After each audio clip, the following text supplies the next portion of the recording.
Today is Friday, July 31st, 2020. Time for your Newsbreak, brought to you by Forsyth Headline News on KRBC Radio.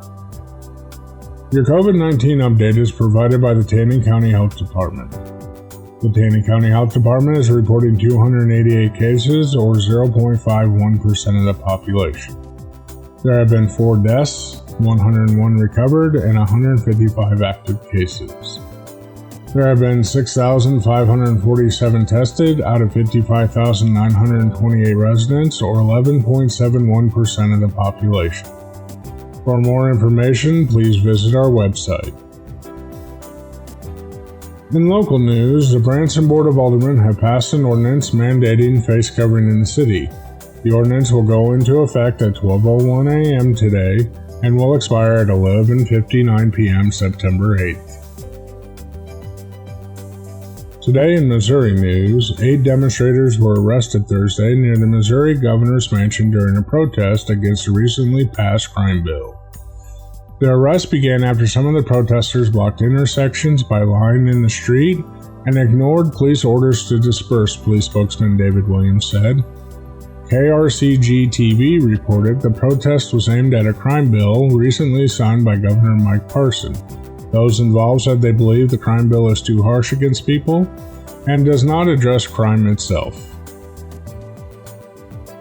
In national news, just one day before a federal jobless benefit was set to expire, the U.S. Congress was no closer on Thursday to a deal extending or replacing the extra $600 per week in payments to tens of millions of Americans thrown out of work by the coronavirus pandemic. Lacking a deal, Senate Majority Leader Mitch McConnell maneuvered to allow votes next week on a Republican plan to extend the expiring unemployment benefit, but would slash it to $200 a week.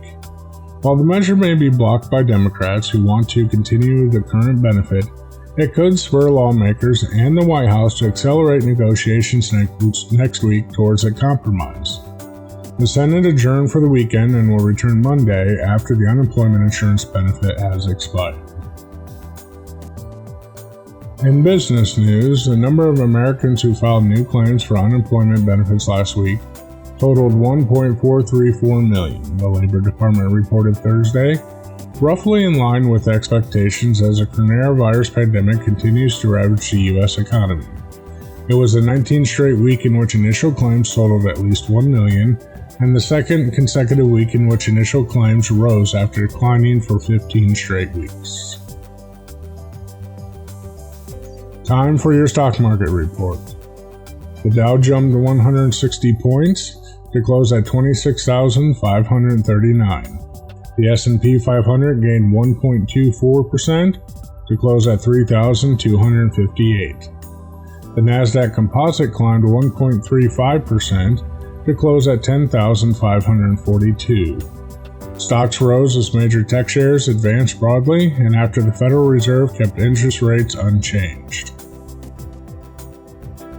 In sports news today, the NBA is officially back. A bubble season focused on social justice and the Black Lives Matter movement opened with a unified statement from players and referees prior to the tip of Thursday's game between the New Orleans Pelicans and Utah Jazz. As a pre-recorded rendition of the national anthem by New Orleans native John Batiste played, every player and official on the court took a knee, with some players holding raised fists in the air. This has been your Newsbreak with Forsyth Headline News on KRBC Community Radio.